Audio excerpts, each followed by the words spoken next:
ಮಾಡುವಂತ ಕಾರ್ಯಕರ್ತರ ಮೇಲೆ ಅಜಕಾರ್ನಲ್ಲಿ ಪೊಲೀಸ್ ಸ್ಟೇಷನ್ ನಲ್ಲಿ ಕೇಸ್ ಹಾಕ್ತೀರಿ ನೀವು. ಸರ್ಕಾರ ಯಾರ ಮೇಲೆ ಕೇಸ್ ಹಾಕಬೇಕು ಗೊತ್ತಿಲ್ಲ. ಯಕ್ಷಗಾನದ ಆಯೋಜಕರ ಮೇಲೆ ಎಫ್ಐಆರ್ ಅನ್ನು ಹಾಕ್ತೀರಿ ಅಂತಂದ್ರೆ ಈ ಸರ್ಕಾರವನ್ನು ಯಕ್ಷಗಾನ ವಿರೋಧಿ ಅಂತ ಕರಿಬೇಕಲ್ಲ ನಾವು. 2 ವರ್ಷ ಆಯಿತು ತುಳುನಾಡಿನ ಜಾನಪದದ ಕೋಳಿ ಅಂಕಗಳಾಗದೆ. ಯಾವುದೋ ಅಮಾವಾಸ್ಯೆಯ ದಿನ, ಹುಣ್ಣಿಮೆಯ ದಿನ, ಯಾವುದೋ ಜಾತ್ರೆಯ ಮರು ದಿವಸ ಕೋಳಿ ಅಂಕಗಳನ್ನು ಮಾಡ್ತಾ ಇದ್ರು ನಮ್ಮ ಜಿಲ್ಲೆಯ ಜನ. ಆ ಕೋಳಿ ಅಂಕಗಳನ್ನು ಮಾಡಬಾರದು ಅಂತ ಸರ್ಕಾರ ಹೇಳುತ್ತೆ. ಈ ಸರ್ಕಾರ ಮಾತಾಡ್ತಾ ಇದೆಯಾ? ಯಾವ ಗ್ರಾಮೀಣ ಪ್ರದೇಶದ ಜನರ ಭಾವನೆಗಳು ಅರ್ಥ ಆಗೋದಿಲ್ಲ ಅಂತಾದ್ರೆ ಈ ಸರ್ಕಾರಕ್ಕೆ ಕಿವಿ ಇಲ್ಲ ಅಂತ ಕರಿತೇನೆ ನಾನು. ಈ ಸರ್ಕಾರಕ್ಕೆ ಬಾಯಿ ಇಲ್ಲ ಅಂತ ಕರಿತೇನೆ. ಈ ಸರ್ಕಾರಕ್ಕೆ ಕಣ್ಣಿಲ್ಲ ಅಂತ ಕರಿತೇನೆ. ಬಿಪಿಎಲ್ ಕಾರ್ಡ್ ರದ್ದಾದ್ರೆ ನಿಮಗೆ ಕಾಣೋದಿಲ್ಲ. ಅಕ್ರಮ ಸಕ್ರಮ ಅರ್ಜಿ ತಿರಸ್ಕಾರ ಕಂಡ್ರೆ ನಿಮಗೆ ಕಾಣೋದಿಲ್ಲ. ಯಕ್ಷಗಾನದ ಮೈಕ್ಗಳನ್ನು ಕೇಳಿಸ್ಕೊಳ್ಳಿಕ್ಕೆ ನಿಮಗೆ ಕಿವಿ ಕೇಳೋದಿಲ್ಲ. ಕೋಳಿ ಅಂಕ ಮಾಡಬಾರದು ಅಂತ ಹೇಳ್ತೀರಿ, ನಿಮಗೆ ಭಾವನೆಗಳಿಲ್ಲ.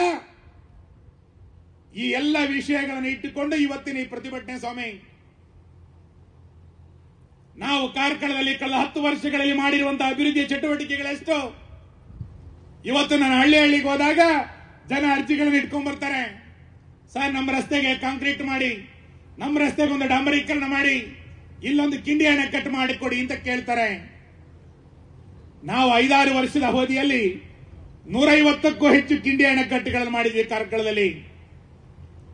ನಮ್ಮ ಕಾರ್ಕಳದ ರಸ್ತೆಗಳು ಎಲ್ಲ ಕಡೆಗಳಲ್ಲಿ ಕಾಂಕ್ರೀಟೀಕರಣ. ಈಗ 5 ಲಕ್ಷ ರೂಪಾಯಿ ಅನುದಾನ ಕೊಡಬೇಕು ಅಂತಂದ್ರೆ ಆಗ್ತಾ ಇಲ್ಲ ಅಂತ ಪರಿಸ್ಥಿತಿ. ನಾವು ಮೊನ್ನೆ ವಿಧಾನಸಭೆ ಅಧಿವೇಶನದಲ್ಲಿ ಶೂನ್ಯ ಅಭಿವೃದ್ಧಿ ಅಂತ ನಾನು ಭಾಷಣ ಮಾಡಿದ್ದೆ. ರಾಜ್ಯದಲ್ಲಿ ಇರುವಂತದ್ದು ಶೂನ್ಯ ಅಭಿವೃದ್ಧಿಯ ಸರ್ಕಾರ, 60% ಭ್ರಷ್ಟಾಚಾರದ ಸರ್ಕಾರ ಇದು. ಯಾವ ಇಲಾಖೆಗೆ ಹೋದ್ರೂ ಕೂಡ ಇವತ್ತು ಹಣ ತೆಗೆದುಕೊಳ್ಳದೆ ಕೆಲಸ ಆಗಲ್ಲ ಅನ್ನುವಂತ ಪರಿಸ್ಥಿತಿ. ಕಾಂಗ್ರೆಸ್ನ ಕಾರ್ಯಕರ್ತರು ಬ್ರೋಕರ್ಗಳಾಗಿ ಕೆಲಸ ಕಾರ್ಯಗಳನ್ನು ಮಾಡ್ತಾ ಇದ್ದಾರೆ. ಎಲ್ಲ ಇಲಾಖೆಗಳಲ್ಲಿ ಹಣ ವಸೂಲಿಯ ದಂಧೆ ನಡೀತಾ ಇದೆ. ಇಲಾಖೆಗಳಲ್ಲಿ ಬಡವ ಇವತ್ತು ಮಾತಾಡದಲ್ಲಿರುವಂತಹ ಪರಿಸ್ಥಿತಿ ನಿರ್ಮಾಣ ಆಗಿದೆ. ಕೊಚ್ಚಿವಾರದಲ್ಲಿದ್ದಾಗ ಗೋಹತ್ಯೆ ನಿಷೇಧವನ್ನು ಕಾಯ್ದೆಯನ್ನು ಜಾರಿಗೆ ತಂದೆವು. ನಾವು ಕೇಳಬೇಕು, ನಮ್ಮ ಕಾರ್ಯಕರ್ತರೆಲ್ಲ ಗೋಹತ್ಯೆ ನಿಷೇಧ ಕಾಯ್ದೆಯನ್ನು ಜಾರಿಗೆ ತಂದೆವು. ಕರ್ನಾಟಕ ರಾಜ್ಯದ ಪ್ರತಿಪಕ್ಷಗಳ ಪ್ರತಿಭಟನೆಯ ನಡುವೆ, ಕಾಂಗ್ರೆಸ್ ಅವರ ಧರಣಿಯ ನಡುವೆ ಗೋಹತ್ಯೆ ನಿಷೇಧ ಕಾಯ್ದೆಯನ್ನು ಜಾರಿಗೆ ತಂದೆವು. ಆದ್ರೆ ಇವತ್ತು ಗೋವುಗಳ ಹತ್ಯೆ ಮಾಡ್ತಾ ಇರುವಾಗ ಸಿದ್ದರಾಮಯ್ಯ ಸರ್ಕಾರ ಬೆಂಬಲ ಕೊಡ್ತಾ ಬಂತು. ಮಾಂಕಾಳ ವೈದ್ಯನೇನೋ ಒಂದು ಹೇಳಿಕೆ ಕೊಟ್ಟಿದ್ದಾರೆ. ಗೋ ಹತ್ಯೆ ಮಾಡಿದವ್ರನ್ನ ಸರ್ಕಲ್ ನಲ್ಲಿ ಗುಂಡಿಟ್ಟುಕೊಳ್ತೇವೆ ಅಂತ ಹೇಳಿ. ನಾನು ರಾಜಕಾರಣವನ್ನು ಮರೆತು ಮಾಂಕಾಳ ವೈದ್ಯರಿಗೆ ಅಭಿನಂದನೆಗಳನ್ನು ಸಲ್ಲಿಸ್ತೇನೆ. ಅವರು ಮೀನುಗಾರಿಕಾ ಮಂತ್ರಿ. ನಾನು ಸಿದ್ದರಾಮಯ್ಯನವರಿಗೆ ಆಗ್ರಹ ಪಡಿಸ್ತೇನೆ, ಈ ಮಾಂಕಾಳ ವೈದ್ಯನನ್ನ ಗೃಹ ಮಂತ್ರಿಯಾಗಿ ನೇಮಕ ಮಾಡಬೇಕು ಅಂತ ಹೇಳಿ ಆಗ್ರಹ ಪಡಿಸ್ತೇನೆ. ನಿಮಗೇನಾದ್ರೂ ಶಕ್ತಿ ಇದ್ರೆ, ಸಾಮರ್ಥ್ಯ ಇದ್ರೆ, ಕಾಳಜಿ ಇದ್ರೆ ಮಾಂಕಾಳ ವೈದ್ಯನನ್ನು ತೆಗೆದು ಗೃಹ ಮಂತ್ರಿ ಮಾಡಬೇಕು ಅಂತ ಆಗ್ರಹ ಪಡಿಸ್ತೇನೆ. ಯಾವ ಪರಿಸ್ಥಿತಿ ಇವತ್ತು ನಿರ್ಮಾಣ ಆಗಿದೆ ಸಿದ್ದರಾಮಯ್ಯನವರ ಸರ್ಕಾರದಲ್ಲಿ ಅಂತ ಹೇಳಿದ್ರೆ, ಹಿಂದೂಗಳ ಬದುಕಲಿಕ್ಕೆ ಆಗದಿರುವಂತಹ ಪರಿಸ್ಥಿತಿ ಇವತ್ತು ನಿರ್ಮಾಣ ಆಗಿಬಿಟ್ಟಿದೆ. ಬಡವರ ಮಕ್ಕಳಿಗೆ, ಹಿಂದುಳಿದವರ ಬಗ್ಗೆ, ಪರಿಶಿಷ್ಟ ಜಾತಿ ಬಗ್ಗೆ, ಪರಿಶಿಷ್ಟ ಪಂಗಡದ ಬಗ್ಗೆ ಇವತ್ತು ಕಾಳಜಿಯ ಮಾತುಗಳನ್ನು ಆಡ್ತಾ ಇರುವಂತಹ ಜನ, ಆ ಹಿಂದುಳಿದವರಿಗೆ, ಪರಿಶಿಷ್ಟ ಜಾತಿಯವರಿಗೆ 4 ಲಕ್ಷ ಮನೆಗಳನ್ನ ಕೇಂದ್ರ ಸರ್ಕಾರ ಮಂಜೂರು ಮಾಡಿದೆ. 4 ಲಕ್ಷ ಮನೆಗಳನ್ನ. ಇದಕ್ಕೆ ಸಂಬಂಧಪಟ್ಟಂತೆ ನಾವು 5 ಜನ ಶಾಸಕರು ವಿಧಾನಸಭೆಯ ಒಳಗೆ ಇದನ್ನು ಪ್ರಸ್ತಾಪ ಮಾಡಿದ್ವಿ. ಸ್ವಾಮಿ, ಮನೆ ಕಟ್ಟಲಿಕ್ಕೆ ಆಗ್ತಾ ಇಲ್ಲ, ಇದಕ್ಕೆ ಪರಿಹಾರ ಮಾಡಿ ಅಂತ. ಸಚಿವರು ಇವತ್ತು ಮಾಡ್ತೀನಿ, ನಾಳೆ ಮಾಡ್ತೀನಿ ಅಂತ ಹೇಳ್ತಾರೆ. ಏಕವಿನ್ಯಾಸಕ್ಕೆ 9/11ಗೆ ಈ ರಾಜ್ಯ ಸರ್ಕಾರದಲ್ಲಿ ಪರಿಹಾರ ಇಲ್ಲ. ಮಾತೆತ್ತಿದ್ರೆ ಸರ್ಕಾರ ಹೇಳುತ್ತೆ ಗ್ಯಾರಂಟಿ ಯೋಜನೆಗಳನ್ನು ಕೊಟ್ವಿ, ಮಹಿಳೆಯರಿಗೆ 2,000 ರೂಪಾಯಿ ಕೊಟ್ವಿ, ಗೃಹಲಕ್ಷ್ಮಿ ಯೋಜನೆಯನ್ನು ನಾನು ಸ್ವಾಗತಿಸ್ತೇನೆ, ನಾವು ವಿರೋಧ ಮಾಡಲೇ ಇಲ್ಲ. ಮಹಿಳೆಯರಿಗೆ 2,000 ರೂಪಾಯಿ ಕೊಡಲಿಕ್ಕೆ ನಮ್ದು ವಿರೋಧ ಇಲ್ಲ. ಆದ್ರೆ ಕಾಲಕ್ಕೆ ಕೊಡಿ. 3 ತಿಂಗಳಿಗೊಂದ್ಸರಿ, 6 ತಿಂಗಳಿಗೊಂದ್ಸರಿ ಗೃಹಲಕ್ಷ್ಮಿಯನ್ನ ಚುನಾವಣೆ ಲಕ್ಷ್ಮಿಯನ್ನಾಗಿ ಮಾಡ್ಕೋಬೇಡಿ. ಚುನಾವಣೆ ಬಂದಾಗ ಹಣ ಕೊಡೋದಲ್ಲ, ಪ್ರತಿ ತಿಂಗಳು ಅವ್ರಿಗೆ ಕೊಡಬೇಕು ನಿಮ್ಮ ಕಮಿಟ್ಮೆಂಟಿನ ಪ್ರಕಾರ. ಆದ್ರೆ 2,000 ರೂಪಾಯಿ ಕೊಟ್ಟು ಎಷ್ಟು ಕಿತ್ಕೊಂಡ್ರಿ ನೀವು? ಬೆಲೆ ಏರಿಕೆ ಯಾವ ಪ್ರಮಾಣದಲ್ಲಿ ಆಯ್ತು? ಕೊಟ್ಟಿದ್ದು 2,000.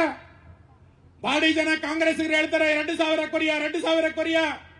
ಶಾಸಕರುಗಳು, ಉಸ್ತುವಾರಿ ಸಚಿವರು ಹೇಳೋದೇನು, 2,000 ಕೊಟ್ಟಿರೋದೇ ಅಭಿವೃದ್ಧಿ, ಅದಕ್ಕೆ ಅಭಿವೃದ್ಧಿ ಅಲ್ವಾ ಅಂತ ಕೇಳ್ತಾರೆ. ಒಂದು ಮನೆಗೆ ಒಂದು ಹೆಣ್ಣು ಮಗುವಿಗೆ 2,000, ಒಂದು ಮನೆಗೆ 2,000, ಎಲ್ಲ ಹೆಣ್ಣು ಮಕ್ಕಳಿಗಲ್ಲ. ಒಂದು ಮನೆಗೆ 2,000 ರೂಪಾಯಿ ಕೊಟ್ಟು ಬಿಟ್ರೆ ಅದು ಅಭಿವೃದ್ಧಿ ಆಗತ್ತಾ? ಅದನ್ನ ಕೊಟ್ಟು ಹೆಂಗ್ ಕಿತ್ಕೊಂಡ್ರಿ ನೀವು?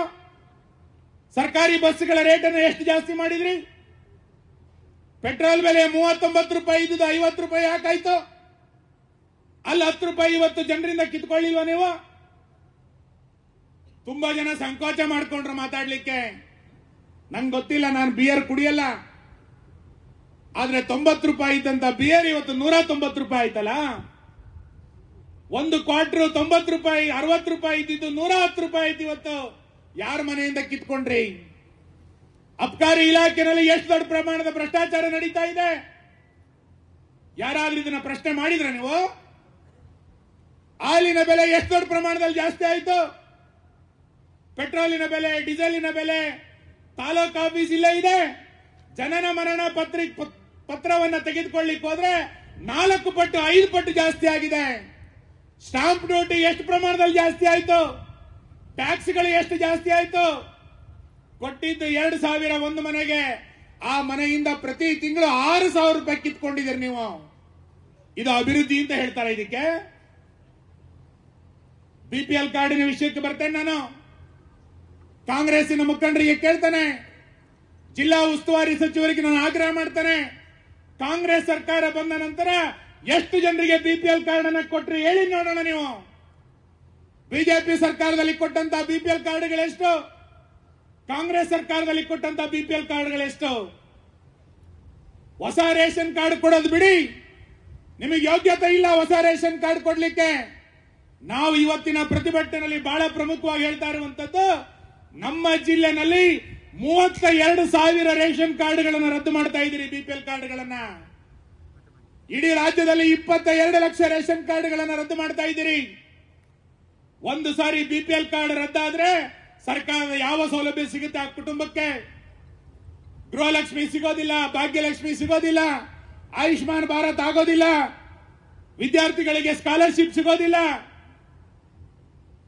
ಸಿದ್ದರಾಮಯ್ಯನವರೇ, ಬಿಪಿಎಲ್ ಕಾರ್ಡ್ 22 ಲಕ್ಷ ರೇಷನ್ ಕಾರ್ಡ್ಗಳ ರದ್ದಾದ್ರೆ ಆ 22 ಲಕ್ಷಗಳ ಕುಟುಂಬಕ್ಕೆ ಯಾರು ಹೊಣೆ? ನಿಮ್ಮ ಗ್ಯಾರಂಟಿ ಯೋಜನೆಗಳಿಗೆ ಹಣ ಇಲ್ಲ ಅನ್ನುವ ಕಾರಣಕ್ಕೆ ಯಾಕೆ ಬಡವರ ಬಿಪಿಎಲ್ ಕಾರ್ಡ್ಗಳನ್ನು ರದ್ದು ಮಾಡ್ತೀರಿ? ಬೇಕಾದ್ರೂ ಮಾಡಬಹುದು ಅನ್ನುವಂತ ವಾತಾವರಣ ಇವತ್ತು ಸೃಷ್ಟಿಯಾಗಿದೆ. ಹೆಣ್ಣು ಮಕ್ಕಳ ಮೇಲೆ ಎಷ್ಟು ದೊಡ್ಡ ಪ್ರಮಾಣದ ಅತ್ಯಾಚಾರದ ಘಟನೆಗಳು ನಡೀತಾ ಇದೆ. ಸರ್ಕಾರಿ ಆಸ್ಪತ್ರೆಗಳಿಗೆ ಬಾಣಂತಿಯರ ಹೋಗುವಂತಹ ಪರಿಸ್ಥಿತಿ ಇವತ್ತಿಲ್ಲ ಕರ್ನಾಟಕದಲ್ಲಿ.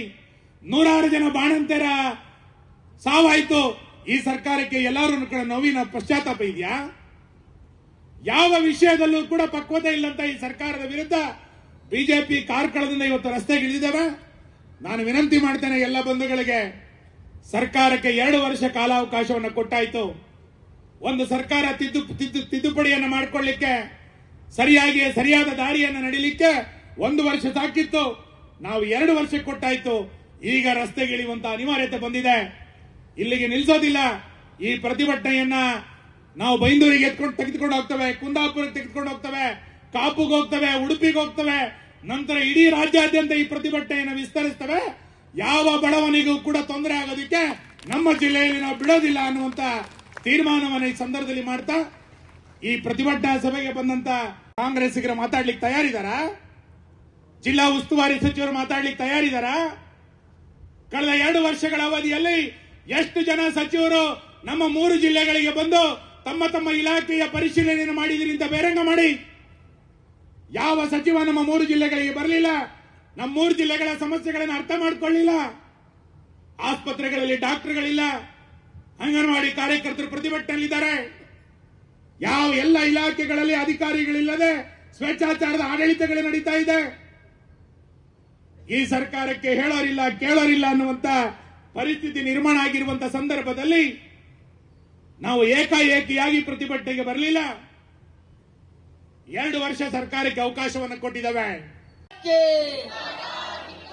ನಮ್ಮ ನಾಡಿನ ಜಾನಪದ ಕ್ರೀಡೆ ಕೋಳಿ ಅಂಕಕ್ಕೂ ಅಡ್ಡ ಬರ್ತಿರುವಂತ ಕಾಂಗ್ರೆಸ್ ಸರ್ಕಾರಕ್ಕೆ, ಏಕವಿನ್ಯಾಸ ನಕ್ಷೆಯನ್ನ ಅಡ್ಡಿಪಡಿಸುತ್ತಿರುವಂತ ಕಾಂಗ್ರೆಸ್ ಸರ್ಕಾರಕ್ಕೆ, ಹಿಂದೂ ವಿರೋಧಿ ಕಾಂಗ್ರೆಸ್ ಸರ್ಕಾರಕ್ಕೆ. ಸರ್ಕಾರದಲ್ಲಿದ್ದಾಗ ಗೋಹತ್ಯೆ ನಿಷೇಧವನ್ನು ಕಾಯ್ದೆಯನ್ನು ಜಾರಿಗೆ ತಂದೆವು. ನಾವು ಕೇಳಬೇಕು, ನಮ್ಮ ಕಾರ್ಯಕರ್ತರೆಲ್ಲ ಗೋಹತ್ಯೆ ನಿಷೇಧ ಕಾಯ್ದೆಯನ್ನು ಜಾರಿಗೆ ತಂದೆವು. ಕರ್ನಾಟಕ ರಾಜ್ಯದ ಪ್ರತಿಪಕ್ಷಗಳ ಪ್ರತಿಭಟನೆಯ ನಡುವೆ, ಕಾಂಗ್ರೆಸ್ ಅವರ ಧರಣಿಯ ನಡುವೆ ಗೋಹತ್ಯೆ ನಿಷೇಧ ಕಾಯ್ದೆಯನ್ನು ಜಾರಿಗೆ ತಂದೆವು. ಆದ್ರೆ ಇವತ್ತು ಗೋವುಗಳ ಹತ್ಯೆ ಮಾಡ್ತಾ ಇರುವಾಗ ಸಿದ್ದರಾಮಯ್ಯ ಸರ್ಕಾರ ಬೆಂಬಲ ಕೊಡ್ತಾ ಬಂತು. ಮಾಂಕಾಳ ವೈದ್ಯನೇನೋ ಒಂದು ಹೇಳಿಕೆ ಕೊಟ್ಟಿದ್ದಾರೆ. ಗೋ ಹತ್ಯೆ ಮಾಡಿದವ್ರನ್ನ ಸರ್ಕಲ್ ನಲ್ಲಿ ಗುಂಡಿಟ್ಟುಕೊಳ್ತೇವೆ ಅಂತ ಹೇಳಿ. ನಾನು ರಾಜಕಾರಣವನ್ನು ಮರೆತು ಮಾಂಕಾಳ ವೈದ್ಯರಿಗೆ ಅಭಿನಂದನೆಗಳನ್ನು ಸಲ್ಲಿಸ್ತೇನೆ. ಅವರು ಮೀನುಗಾರಿಕಾ ಮಂತ್ರಿ. ನಾನು ಸಿದ್ದರಾಮಯ್ಯನವರಿಗೆ ಆಗ್ರಹ ಪಡಿಸ್ತೇನೆ, ಈ ಮಾಂಕಾಳ ವೈದ್ಯನನ್ನ ಗೃಹ ಮಂತ್ರಿಯಾಗಿ ನೇಮಕ ಮಾಡಬೇಕು ಅಂತ ಹೇಳಿ ಆಗ್ರಹ ಪಡಿಸ್ತೇನೆ. ನಿಮಗೇನಾದ್ರೂ ಶಕ್ತಿ ಇದ್ರೆ, ಸಾಮರ್ಥ್ಯ ಇದ್ರೆ, ಕಾಳಜಿ ಇದ್ರೆ ಮಾಂಕಾಳ ವೈದ್ಯನನ್ನು ತೆಗೆದು ಗೃಹ ಮಂತ್ರಿ ಮಾಡಬೇಕು ಅಂತ ಆಗ್ರಹ ಪಡಿಸ್ತೇನೆ. ಯಾವ ಪರಿಸ್ಥಿತಿ ಇವತ್ತು ನಿರ್ಮಾಣ ಆಗಿದೆ ಸಿದ್ದರಾಮಯ್ಯನವರ ಸರ್ಕಾರದಲ್ಲಿ ಅಂತ ಹೇಳಿದ್ರೆ, ಹಿಂದೂಗಳ ಬದುಕಲಿಕ್ಕೆ ಆಗದಿರುವಂತಹ ಪರಿಸ್ಥಿತಿ ಇವತ್ತು ನಿರ್ಮಾಣ ಆಗಿಬಿಟ್ಟಿದೆ. ಬಡವರ ಮಕ್ಕಳಿಗೆ, ಹಿಂದುಳಿದವರ ಬಗ್ಗೆ, ಪರಿಶಿಷ್ಟ ಜಾತಿ ಬಗ್ಗೆ, ಪರಿಶಿಷ್ಟ ಪಂಗಡದ ಬಗ್ಗೆ ಇವತ್ತು ಕಾಳಜಿಯ ಮಾತುಗಳನ್ನು ಆಡ್ತಾ ಇರುವಂತಹ ಜನ, ಆ ಹಿಂದುಳಿದವರಿಗೆ, ಪರಿಶಿಷ್ಟ ಜಾತಿಯವರಿಗೆ 4 ಲಕ್ಷ ಮನೆಗಳನ್ನ ಕೇಂದ್ರ ಸರ್ಕಾರ ಮಂಜೂರು ಮಾಡಿದೆ. 4 ಲಕ್ಷ ಮನೆಗಳನ್ನ ಅನುಷ್ಠಾನ ಮಾಡಬೇಡಿ ಅಂತ ಹೇಳಿ ಮುಖ್ಯಮಂತ್ರಿಯವರ ಕಚೇರಿಯಿಂದ ಜಿಲ್ಲಾಧಿಕಾರಿ ಅವರಿಗೆ ಸೂಚನೆ ಹೋದ್ರೆ ಆಡಳಿತವನ್ನು ನಡೆಸೋ ಪರಿ ಏನು? ಜಲಜೀವನ ಯೋಜನೆಗೋಸ್ಕರ ಕೇಂದ್ರ ಸರ್ಕಾರ 72,000 ಕೋಟಿ ರೂಪಾಯಿನ ಕರ್ನಾಟಕ ಕೊಡುತ್ತೆ. 72,000 ಕೋಟಿ ರೂಪಾಯಿನ ಜಂಟಿ ಯೋಜನೆ ಅದು. ಜಲಜೀವನ ಯೋಜನೆ ಅಂತ ಹೇಳಿದ್ರೆ ಸಾಮಾನ್ಯ ಬಡವರ ಮನೆಯಲ್ಲಿ ಶುದ್ಧವಾದಂತಹ ಕುಡಿಯುವ ನೀರನ್ನು ಕೊಡುವಂತ ಒಂದು ಯೋಜನೆ. ಕರ್ನಾಟಕ ಸರ್ಕಾರಕ್ಕೆ ಸ್ಪಂದನವನ್ನು ಕೊಡ್ತಾ ಇಲ್ಲ. ಯಾರ ಮನೆಯಲ್ಲಿ ಶುದ್ಧವಾದ ಕುಡಿಯುವ ನೀರಿನ ಯೋಜನೆ ಬರುತ್ತೆ ಅಂತ ಕೇಳಿದ್ರೆ ಬಹುಶಃ ಕಾರ್ಕಳದಲ್ಲಿ ಸುನೀಲ್ ಕುಮಾರ್ ಪರಿಶ್ರಮದಿಂದ ಬಂದಿರಬಹುದು. ಇತರ ರಾಜ್ಯಗಳಲ್ಲಿ, ಇತರ ಜಿಲ್ಲೆಗಳಲ್ಲಿ ಆ ಕಾರ್ಯಕ್ರಮ ಅನುಷ್ಠಾನ ಆಗ್ತಾ ಇಲ್ಲ. ಕೇಂದ್ರ ಸರ್ಕಾರ ಕೊಟ್ಟಿರುವಂತಹ ಯಾವ ಯೋಜನೆಯನ್ನು ಕೂಡ ಅನುಷ್ಠಾನ ಮಾಡದಿರುವಂತಹ ಕೆಟ್ಟ ಸರ್ಕಾರದ ಪರಂಪರೆಗೆ ಸಿದ್ದರಾಮಯ್ಯ ಅವರ ಸರ್ಕಾರ ಇಳಿದು ಬಿಟ್ಟಿದೆ. ಆ ಹಿನ್ನೆಲೆಯಲ್ಲಿ ಈ ಪ್ರತಿಭಟನಾ ಕಾರ್ಯಕ್ರಮಕ್ಕೆ ಒಂದು ವಿಶೇಷವಾದಂತಹ ಅರ್ಥ ಇದೆ. ಮಾತೆತ್ತಿದ್ರೆ ಪರಿಶಿಷ್ಟ ಜಾತಿಯವರ ಬಗ್ಗೆ ನಾವು ಕಾಳಜಿ ಹೊಂದಿದ್ದೇವೆ ಅಂತ ಸಿದ್ದರಾಮಯ್ಯನವರು ಹೇಳ್ತಾರೆ, DKC ಅವರು ಹೇಳ್ತಾರೆ. ನಾನೊಂದು ಮಾತನ್ನು ಕೇಳಬೇಕು ವೇದಿಕೆ ಮೂಲಕ. ಕರ್ನಾಟಕ ರಾಜ್ಯದಲ್ಲಿ 34,000 ಕೋಟಿಯನ್ನ SC STಗೋಸ್ಕರ ವಿನಿಯೋಗ ಮಾಡಲಿಕ್ಕೆ ಅಧಿಕಾರ ಇದೆ.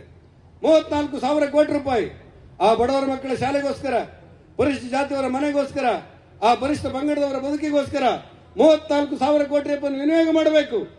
ಆದ್ರೆ ಸಿದ್ದರಾಮಯ್ಯನವರ ಸರ್ಕಾರ 24,000 ಕೋಟಿಯನ್ನ ಇತರ ಖರ್ಚುಗಳಿಗೋಸ್ಕರ ವಿನಿಯೋಗ ಮಾಡಿ ಪರಿಶಿಷ್ಟ ಜಾತಿ, ಪರಿಶಿಷ್ಟ ಪಂಗಡದವರಿಗೆ ಅನ್ಯಾಯ ಮಾಡಿರುವಂತಹ ಸರ್ಕಾರ ಯಾವ್ದಾದ್ರು ಇದ್ರೆ ಅದು ಸಿದ್ದರಾಮಯ್ಯನವರ ಸರ್ಕಾರ ಅಲ್ಲ ಅಂತ ಹೇಳಿ ತಾಕತ್ತಿದ್ರೆ ಅಲ್ಲ ಅಂತ ಹೇಳಿ ಪರಿಶಿಷ್ಟ ಜಾತಿಗೆ ಮೀಸಲಿರುವಂತಹ ಬಜೆಟ್ ನಲ್ಲಿ 24,000 ಕೋಟಿ ರೂಪಾಯಿನ ನಾವು ತೆಗೆದಿಲ್ಲ ಅಂತ ಹೇಳಿ ಕಾಂಗ್ರೆಸ್ ಸರ್ಕಾರ ಹೇಳಿ ನೋಡೋಣ.